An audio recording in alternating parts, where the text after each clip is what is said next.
What is that one game from your childhood that you never got?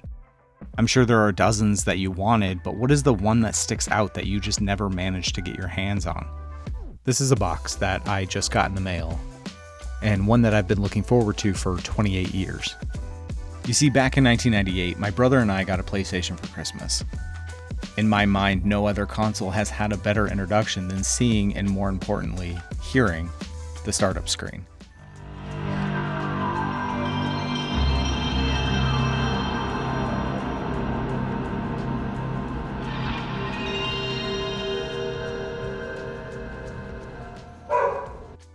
And with it came a relic from a bygone age, the all-important demo disc. I loved these, and they seemed to be everywhere in the 90s and 2000s.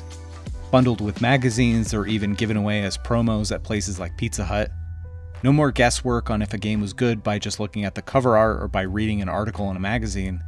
Even before making a decision at Blockbuster, you could form your own opinion. But there was one demo that stuck out to me. Jersey Devil. It was a Halloween-themed 3D platformer with a really unique gliding mechanic for the time. Pumpkins as collectibles, and instead of a cryptid, the Jersey Devil was a Batman-like superhero. I remember playing this demo over and over and over as a kid. I think it's because we weren't allowed to do Halloween growing up, so I was desperate to get my hands on anything I thought was spooky. Games like this and VHSs like Scooby-Doo on Zombie Island became my own at-home Halloween traditions. But I never saw this game in stores, never saw a used copy out in the wild. It just didn't seem to exist anywhere, and eventually I just forgot about it. I recently started collecting retro games again after taking a years-long break, and after going to a local game convention that sparked some of those memories, I knew what I finally had to add to the collection after all these years.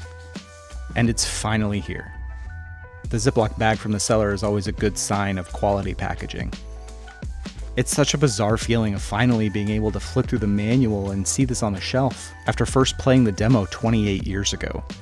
I remember the sound effects so clearly in that first level like it's the back of my hand. At a few hours in, I'm happy to say that I didn't just build up the expectation in my head. Come to find out, there's a reason I couldn't find it when I was younger. It wasn't reviewed super well, and as a result, there weren't that many copies floating around. Reviews I read in prepping for writing this couldn't help but compare it to the heavy hitters. In an era where 3D platformers were the dominant console experience, with games like Crash Bandicoot and Super Mario 64, little else measured up. But I think over time you look back and see the forest through the trees, that there were a ton of fun platformers that came out in the 90s like this that are worth checking out on their own merits. Responsive jumping, great character design, surprisingly forgiving checkpoints. I would put this at the same level as a Gex or a Croc. Maybe not groundbreaking, but a ton of personality.